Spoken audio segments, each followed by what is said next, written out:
Hey guys, it's Andrew Henderson from Nomad Capitalist here at the pyramids in Giza, Egypt. Wanted to share a little interesting story with you about something that happened here in Egypt and something that you should be prepared for by going where you're treated best and doing the stuff we talk about at Nomad Capitalist. So about 2 months ago, late 2016, Egypt's currency had a sudden decline, and a big one.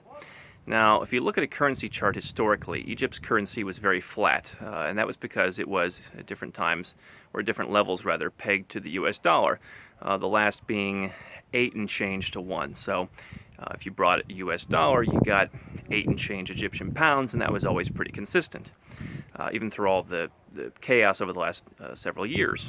Well, in November of 2016, the Central Bank of Egypt decided that they wanted to float the currency. They no longer could afford to peg it to the dollar, to buy the dollars to support that. And so they let the currency float. And as a result, right around the time of the US election, the currency went into free fall and lost about 60%.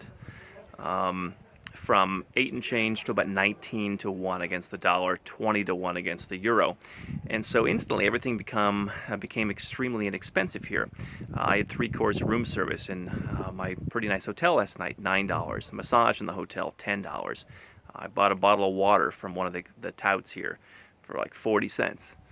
Everything has become super cheap. And it's a good excuse to visit Egypt. But it reminds me of something that we all need to be concerned about, because 60% is a big drop. But let's say you're an entrepreneur in Australia or in Canada, and a couple of years ago your currency was 1-to-1 with the US dollar, and now it's not 1-to-1. Now it's substantially lower. If you're doing business in US dollars, i.e. On Amazon, on Shopify, wherever, and you're buying stuff in the US dollar, selling it in US dollars, but the money that you're investing into the business is in Canadian or Australian or New Zealand or whatever else, and that money has has declined against the US dollar in recent years, you have much less money to invest into dollars. You have less buying power versus your competitors who are in the same business. You don't have to see a 60% drop to see a substantial decline or a substantial impact to your business. And again, the reality is, in this case, unelected group of people, could be unelected or elected group of people, that unilaterally make a decision to impact your life. In this case, the currency went down 60%. In other cases, it could be a smaller drop. It could be something that impacts your passport or your citizenship, or causes you to pay more tax.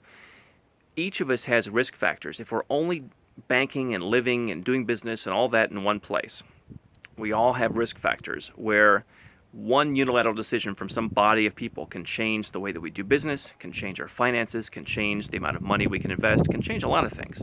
That's why we talk about having offshore bank accounts in foreign currencies, so that if one currency drops, you're not out of luck. If you're doing business in US dollars and you're from somewhere else, you should be banking in US dollars. You should be banking in other currencies. You should have a second passport to prepare yourself in case something happens where, like in Egypt a few years ago, something happens to affect your ability to travel. There are all kinds of risk factors, and we think it can't happen to us. We think what happened in Egypt will never happen here. That's Egypt, it's different. But the reality is, each of us have seen in our lifetimes different risk factors that have affected us and our ability to make money and our ability to be free. And it doesn't come with that. It rarely comes with warning. There was not a lot of warning here. So planting flags around the world and being prepared is a very important thing to do. You never know when the next shock will be. Today it's in Egypt. Last week I was in Cyprus. They had their own version of shocks. If you're not diversified, you're going to have some problems eventually that will manifest in your business and in your life. So planting flags, an offshore bank account is a great place to start. Moving your business to a safe jurisdiction, having that second residency and passport, these are all ways to diversify against swift and unilateral shocks that disrupt your way of life.